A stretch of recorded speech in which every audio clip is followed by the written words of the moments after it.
Kai Steinbach, give and take. Give and take, Kai Steinbach.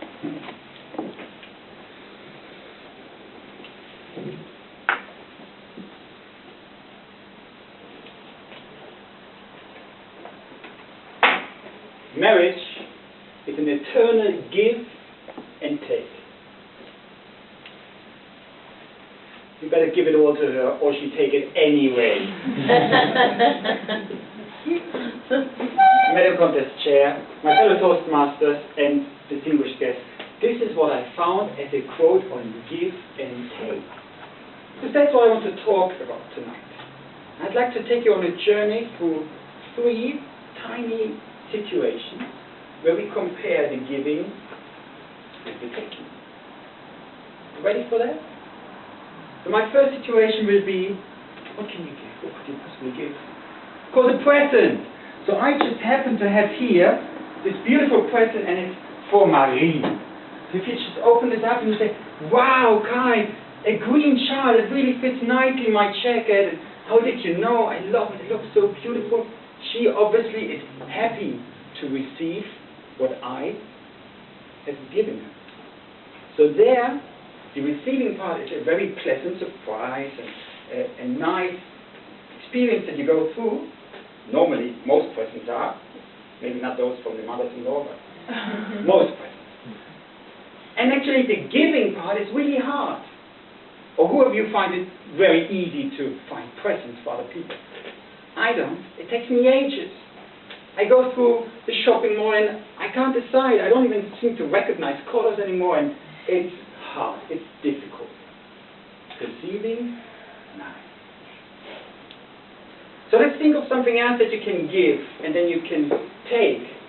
Maybe something that you all know, because we do it here every week. It's the evaluation. Now I think most of you will agree with me that giving an evaluation sometimes is really hard.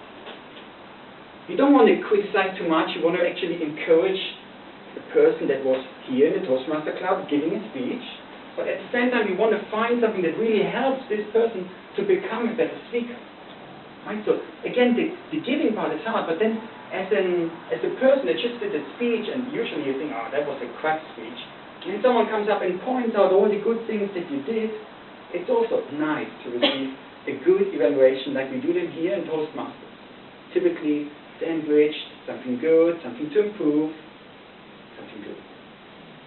That's what we do. I'll give you an example. Who of you was yesterday in the club contest of the other club? I know some of them, yeah, perfect. So let me just give an evaluation of what we did there. It was really nice. We combined the club contest with the celebration party of 5 years prestigious speakers. That's the name of the other Toastmaster club in town. And they had it nicely organized. They had a break in the middle, drinks. As always, in the club contest, we are not sure about many of the details because we only do them 2 times a year. So we were not sure, should we send the speakers out or not? What about the third place winner? Do we announce him or not? But these are the kind of things, we do them in the club first so that we know. And it was so good, but overall it was a perfect experience. Everyone was really happy. Great night. So that is evaluation, feedback. And you're happy to receive that one. Now, ladies and gentlemen, I want to take you to another example, and that will be a little bit more difficult to take. I want to talk about criticism. Let me just take the same example and just put it in slightly different tone, slightly different attitude, maybe different words. And say, I was really disappointed with the club contest last night because there were several things that were not done correctly. Yeah? It should have been known that the speakers stay in the room, and it should have been exactly followed, like what's the procedure for announcing the winners. And if you are the one who was putting all your effort into making such an event happen, how do you feel? It hurts.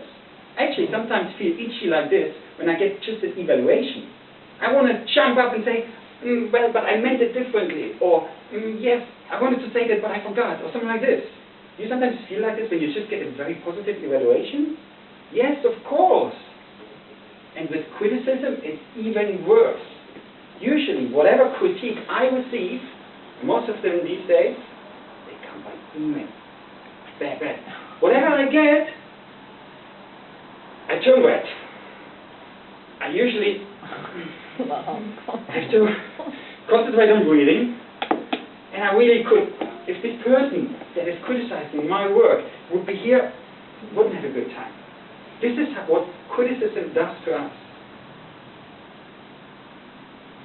What I want to give on your way tonight, ladies and gentlemen, is that maybe sometimes what we receive as harsh critique by someone that all of a sudden is not our friends anymore, it could actually be put into a different context and could be a perfect evaluation.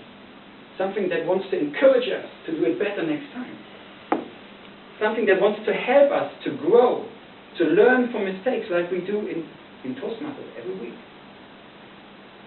So the paradigm shift that I would want you guys to take on your way is next time you feel this anger from criticism that goes your way, please try to remember what we do here in Toastmasters every week.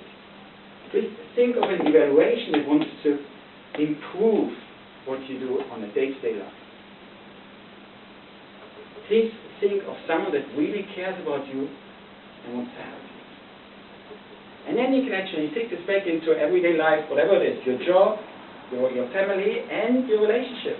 Because I started with a marriage, and I wanted to say how thankful I am for all these skills that I learned over the years in Toastmasters, and the giving and taking that I do, and the things I remember from the class when I talk with my wife.